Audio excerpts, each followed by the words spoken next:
నమస్తే. ఇన్నాళ్ళు నన్ను సపోర్ట్ చేస్తూ, ఎంకరేజ్ చేస్తూ మీ ప్రేమని నాకు అందిస్తున్న ప్రతి ఒక్కరికి కృతజ్ఞతలు.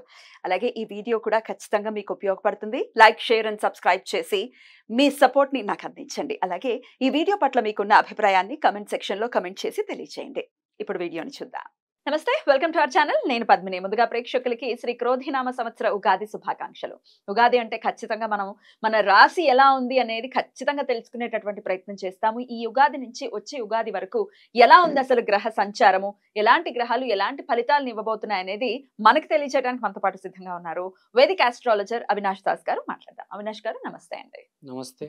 ఓం నమః శివాయ. ఓం నమో వెంకటేశాయ. ప్రేక్షకులందరికీ ఉగాది శుభాకాంక్షలు. థ్యాంక్ యూ అండి. మీకు కూడా ఉగాది శుభాకాంక్షలు. సో క్రోధినామ సంవత్సరం మొదలవుతోంది కాబట్టి అసలు గ్రహ సంచారం ఎలా ఉందో ఒకసారి తెలియచేయండి.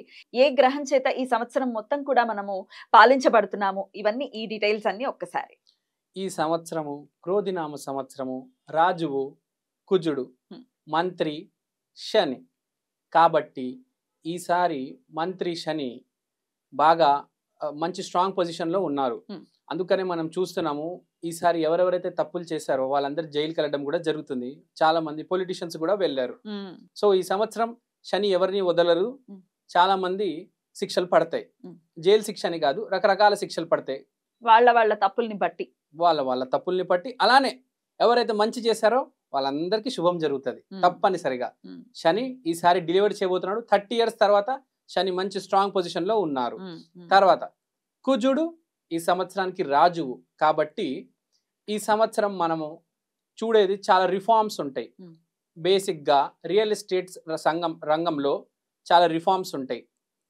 అగ్రికల్చర్ సెక్టర్ లో చాలా రిఫార్మ్స్ ఉంటాయి. ట్రాఫిక్ రూల్స్ మారిపోతాయి. ఇప్పుడులాగా ఉండదు. మీరు ఇష్టం వచ్చినట్టు వెళ్ళడము, helmet rules, drunk and drive rules, triple writing, ఈ రూల్స్ అన్ని మారిపోతాయి. ఇప్పుడు మనం చూసాము నిన్ననే లా చట్టం వచ్చింది. 1 July నుంచి కొత్త చట్టం ఇంప్లిమెంట్ చేస్తున్నారు. పోలీస్ వాళ్ళు చేయడానికి వీలు లేదు. వేస్తే కొత్త కేసులు పోలీసులు నార్మల్ సిటిజన్ మీద చేయడానికి 3rd degree యూజ్ చేయడానికి వీలు లేదు. యూజ్ చేస్తే దానికి స్పెషల్ చట్టాలు ఉన్నాయి. కొత్త రూల్స్ అన్ని, కుజుడికి సంబంధించిన రూల్స్ అన్ని. పోలీస్ రంగం మంచిగా నీట్ గా తయారవుతుంది. క్లీన్. మోదీ గారు ఈ రూల్స్ అన్ని తీసుకురాబోతున్నారు. మనం రియల్ ఎస్టేట్ కూడా చూసుకుంటే ఫ్లాట్ బుక్ అయిన తర్వాత, అడ్వాన్స్ ఇచ్చిన తర్వాత చేతికి ఫ్లాట్ అందడం లేదు. చాలా మందికి ఇంత కదా చూసాం. ఇప్పుడు అలా కాదు. ఇప్పుడు అందరికి చేతికి అందేలా మోడీ గారు ల్యాండ్ రెగ్యులేషన్, ఫ్లాట్ రెగ్యులేషన్ అన్ని మారుస్తున్నారు. కుజుడు కాబట్టి మోడీ గారు చేత చేయిస్తున్నారు. పోలీస్ డిపార్ట్మెంట్ కావచ్చు, రియల్ ఎస్టేట్ కావచ్చు, అగ్రికల్చర్ కూడా MSP రేటు మనం చూసాము. ఫార్మర్స్ ఎంత గొడవ చేశారు. ఈ అన్నిటికీ solution MSP rate government decide చేస్తుంది. ఫార్మర్స్ బాగుండాలి, మనం బాగుండాలి, ఈ దళార వ్యవస్థ అనేది తగ్గిపోవాలి. సో అన్ని మనం చూస్తే ఈ అగ్రికల్చరు చాలా రేట్లు మారుతాయి. పప్పు దినుసులు, కూరగాయలు మొత్తం ప్రతి రేటు మారిపోతుంది. ఇప్పుడు మెల్లిగా స్టార్ట్ అవుతుంది. 27-28 కల్లా కొద్దిగా ఈ ఫుడ్ ప్రైజెస్ అనేది పెరగడం జరుగుతుంది. ఈ సంవత్సరం మెల్లిగా మొదలవుతుంది. ప్రైజెస్ అనేవి కొంచెం ఇంక్రీజ్ అవుతాయి. అయితే దేశ కాలమాన పరిస్థితుల గురించి మాట్లాడుకుంటే ఎలక్షన్స్ రాబోతున్నాయి. ఇటు ఆంధ్రాలో వస్తున్నాయి, తెలంగాణలో MP ఎలక్షన్స్ ఉన్నాయి, అలాగే సెంట్రల్ ఎలక్షన్స్ కూడా రాబోతున్నాయి. ఎట్లాంటి ప్రభావం చూపించబోతుంది క్రోధినామ సంవత్సరం? క్రోధినామ సంవత్సరం కాబట్టి ఎలక్షన్ చాలా వేడిగా జరుగుతుంది. మనం చూసుకుంటే కుజుడు ఈసారి రాజు కాబట్టి సనాతన ధర్మం పరిపాలిస్తుంది. అంటే సింపుల్ గా సెంటర్ లో మోడీ గారు విన్ అవుతారు. మళ్ళీ మోదీ గారు వస్తారు. 100% గ్యారంటీ. ఇక్కడ మన ఆంధ్రాలో నేను చెప్పకూడదు. ఇప్పుడు డైరెక్ట్ గా చెప్పకూడదు. అంటే నేను సెంట్రల్ చెప్పినప్పుడు ఆంధ్రాలో ఎందుకు చెప్పకూడదు? ఆంధ్రాలో చెప్పకూడదు. ఇప్పుడు నేను చెప్తాను, ఒక విషయం చెప్తానండి. పరిస్థితి బట్టి ఉంటది. ఇప్పుడు మోడీ గారికి ఎదురు రాహుల్ గాంధీ గారు ఉన్నారు. అతని జాతకంలో బలం లేదు. ఆస్ట్రాలజీ ప్రకారం చెప్పట్లేదు, మనుషుల ప్రకారం చెప్తున్నారా? ఆస్ట్రాలజీ ప్రకారం చెప్తున్నాను. ఆస్ట్రాలజీ ప్రకారమే చెప్పండి. మరి ఇప్పుడు నరేంద్ర మోడీ గారిది అనురాధ నక్షత్రం. అనురాధ నక్షత్రం అంటే స్టార్ ఆఫ్ సక్సెస్. అతని ఎదురుగా రాహుల్ గాంధీ గారు ఉన్నారు. అతని జాతకం చాలా వీక్, అతను నుంచో లేరు. కానీ ఆంధ్రప్రదేశ్ లో పరిస్థితి ఎలా ఉందంటే జగన్ గారి పరిస్థితి బాగుంది. ఇటు పవన్ గారు, టీడీపీ గారి పరిస్థితి కూడా పర్లేదు. వీళ్ళు కొన్ని మంచి పనులు చేస్తే వీళ్ళు రావచ్చు. ఏదైనా నిర్ణయం అనేది జరుగుతుంది. నేనైతే 51% జగన్ గారు అని చెప్తాను, 49% పవన్ కళ్యాణ్ గారు ప్లస్ చంద్రబాబు సరైన దారిలో వెళ్తే వాళ్ళు వస్తారు అని చెప్తాను. సేఫ్ గేమ్ ఆడుతున్నారా? సేఫ్ గేమ్ ఆడట్లేదండి. రైట్. ఎనీవేస్ రాజకీయాల గురించి మాట్లాడుకున్నాం. ల్యాండ్స్ అయితే ఖచ్చితంగా రెగ్యులేషన్స్ జరుగుతూ ఉంటాయి. అటు అగ్రికల్చర్ కావచ్చు, లేకపోతే ఇటు రియల్ ఎస్టేట్ కావచ్చు అని చెప్పి ఉన్నారు. ఇక ఇప్పుడు రాశి వైజ్ గురించి ఒక్కసారి మనం మాట్లాడుకుంటే కామన్ ఆడియన్స్ కి డెఫినెట్ గా వాళ్ళ రాశులు ఎలా ఉన్నాయి అనేది ఖచ్చితంగా తెలుసుకోవాలని అనుకుంటారు. కాబట్టి ఇప్పుడు రాశి వైజ్ మాట్లాడుకుందాము. మరి మొదలు పెడదామా? మొదలెడదాం. కుంభరాశి వారికి శ్రీ క్రోధినామ సంవత్సరం ఎలా ఉండబోతుంది అవినాష్ గారు? కుంభరాశి వారికి ఈ క్రోధినామ సంవత్సరం చాలా రియలిస్టిక్ గా ఉంటుంది. అంటే ఎందుకంటే సాటర్న్ లగ్నాలో ఉన్నారు కాబట్టి కుంభరాశి అంటే బేసిక్ గా 11వ ఇల్లు, అవును, natural 11th house, gains house. So basic గా వీళ్ళు మంచోళ్ళు. కానీ మనం చూసుకుంటే మంచోళ్ళ చుట్టూ ఎప్పుడు చెడు ఉంటుంది. బేసిక్ గా చాలా మంది మీరు చూసుకుంటే మంచోళ్ళు ఎవరంటే బేసిక్ గా అమాయకులు, మంచి చెడు తెలియని వాళ్ళు. ఏ మనిషి అయినా ప్రాక్టికల్ గా ఉంటాడు, కొంచెం కమర్షియల్ గా ఆలోచిస్తాడు. కానీ అమాయకుడికి ఏమీ తెలియదు మంచి చెడు. దాన్ని అంటారు కదా, తేనె చుట్టే ఈగలన్నీ వస్తాయని. సో ఈ సంవత్సరం కుంభరాశి వారికి మెయిన్ గా, కుంభరాశి వాళ్ళ అమాయకులు అని చెప్పట్లేదు, కుంభరాశిలో ఈసారి మంచి, ప్రతి మనిషికి చుట్టూ మంచి చెడు, ఎవరు నా వాడు ఎవరు బయటవాడు అని తెలుస్తుంది. సో ఈసారి శని లగ్నంలో ఉండడం వల్ల ఏది మంచో ఏది చెడో తెలిసి వస్తుంది. వాళ్ళ ఫ్రెండ్ సర్కిల్ మారుతుంది, వాడి సిచ్యువేషన్స్ మారుతాయి. ఇప్పుడు దాకా టైం పాస్ చేస్తున్న వాళ్ళు పని చేయడం మొదలెడతారు. బిజినెస్ ఎవరైతే సరిగ్గా నడపట్లేదో కొంచెం ప్రాక్టికల్గా ఆలోచించి బిజినెస్ని ముందుకు తీసుకెళ్తారు. ఈసారి it's all about practice and experience. దెబ్బలు తిన్న తర్వాతే కదా మనిషి నేర్చుకునేది. శాటం లగ్నంలో ఉండడం వల్ల బరువు కూడా తగ్గుతారు ఈసారి. ఎవరైతే లావుగా ఉన్నారో తెలీదు, తినేస్తారు, ఆర్గానిక్ ఫుడ్ గురించి డైట్ గురించి తెలీదు, వాళ్ళందరూ ఒబెసిటీ వచ్చేస్తుంది, షుగర్ వస్తుంది, వాళ్ళందరూ బరువు తగ్గుతారు, కంట్రోల్ అవుతారు, లిమిట్లు అవుతారు.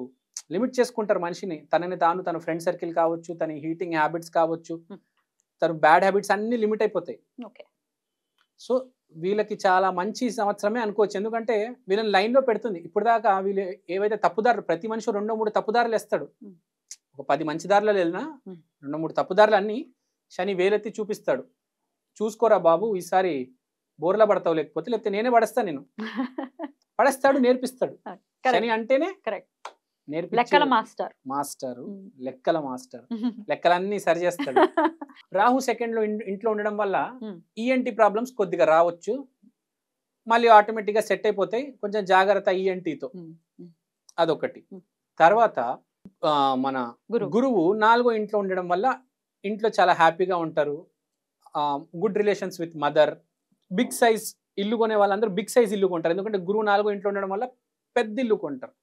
అంటే ఎవరి స్థాయిలో వాళ్ళకి కొంచెం కంఫర్టబుల్ గా ఉండే ఇల్లు కొనుక్కుంటారు. తర్వాత గురువు శని ఇద్దరు కలిసి 10th హౌస్ లో ఆస్పెక్ట్ ఉంది కాబట్టి special place in the society and office. వాళ్ళు పనిచేస్తున్న ఆఫీస్లో నేమ్ అండ్ ఫేమ్ వస్తుంది, వాళ్ళ ఫ్రెండ్ సర్కిల్లో నేమ్ అండ్ ఫేమ్ వస్తుంది. కేతు 8వ ఇంట్లో ఉండడం వల్ల మెటర్నల్ గ్రాండ్ పేరెంట్స్. రాహు అంటే పెటర్నల్, కేతు అంటే maternal. So maternal grand parents వాళ్ళు వాళ్ళ సైడ్ కూడా చాలా పేరు వస్తుంది. వాళ్ళ వల్ల కొంచెం హెల్ప్ ఉంటుంది అనమాట ఈ డెవలప్మెంట్లో. వీళ్ళు ఎట్లయితే వ్యక్తిత్వ వికాసం జరుగుతుందో, మంచి చెడు ఏదో తెలుస్తుందో, వీళ్ళతో కూడా కనెక్షన్ ఉంటుంది ఈసారి. అండ్ అంటే పెటర్నల్ కన్నా మెటర్నల్తో ఈసారి కొంచెం కనెక్షన్స్ బాగుంటాయి. And Guru and Saturn 10th హౌస్లో ఎస్టాబ్లిష్ చేస్తున్నారు కాబట్టి కెరియర్ స్టార్ట్ అయిపోయింది వీళ్ళది. మెయిన్ స్ట్రీమ్, మెయిన్ కెరియర్ వీళ్ళకి అర్థమైపోతుంది. ఓహో, నేను ఈ దారిలో పడిపోయాను, ఇంకా ఇదే నా జీవితం, ఇంకా దాని మీద డిసైడ్ అవుతారు. సో ఈసారి ఏంటంటే ఇదే నా పని, నేను ఈ పని జీవితంలో ముందు చేయబోతున్నాను, ఈ ఫ్రెండ్స్ తోనే ఉండాలి, వీళ్ళందరూ అవాయిడ్, ఇంకా వీళ్ళతో తిరగడం లేదు, అయిపోయింది చాలు, మంచి దారిలో వెళ్తారు, పని కూడా ఫోకస్డ్ గా చేస్తారు, ఏ ఇబ్బంది ఉండదు. మెయిన్ గా మనకి చూసుకుంటే బాగున్న వాళ్ళకి ఎప్పుడు ఏం ప్రాబ్లం ఉండదు. నాకు బాలేదు అనుకుంటారు కదా బేసిక్గా ఈ కుంభరాశిలో వాళ్ళు 90% వాళ్ళే ఉన్నారు, బాగలేని వాళ్ళే ఉంటారు ఏ రాశిలో అయినా. వాళ్ళందరికీ ఈసారి గైడెన్స్ దొరుకుతుంది, కరెక్ట్ దారిలోకి వస్తారు. ఈసారి సాటర్న్ గైడెన్స్ ఇస్తున్నారు. గురువు గైడెన్స్ ఇస్తే ఒక మనిషి వచ్చి మీకు సాయం చేసి అడ్వైస్ చేసి తీసుకెళ్తారు. ఈసారి సాటర్న్ అంటే మీలో మీకే ప్రాక్టికల్ గా ఆయన ఏం చేయాలి అనేది చెప్తారు. ఎక్స్పీరియన్స్ తో ఇచ్చి చెప్తాడు. అప్పుడు ఎలుగుతుంది, బ్యూటిఫుల్. ముందుకెళ్తారు. కుంభరాశి వాళ్ళు Mm. నెగిటివ్ లో ఉన్న వాళ్ళందరూ కూడా ముందుకెళ్తారు. చాలా బాగుంది వీళ్ళకి. బ్యూటిఫుల్. బ్యూటిఫుల్. కుంభరాశి వాళ్ళు రెమెడీ చేసుకోవాలంటే Mm. కుంభరాశి వాళ్ళు Mm. ఈసారి Mm. దుర్గమ్మ రెమెడీ చేసుకుంటే చాలా మంచిది. Mm. శ్రీ మాత్రే నమః Mm. ఈ మంత్రం జపించండి. Mm. అమ్మవారి మంత్రం ఇది, Mm. బాగా కలిసి వస్తుంది. Mm. దుర్గాదేవి ఎప్పుడైనా కాపాడుతుంది. బ్యూటిఫుల్. ఎంత పర్సెంటేజ్ ఇస్తారు వీళ్ళకి? నేను వీళ్ళకి 95% ఇస్తానండి. Beautiful. Beautiful. 95%, that's a good number.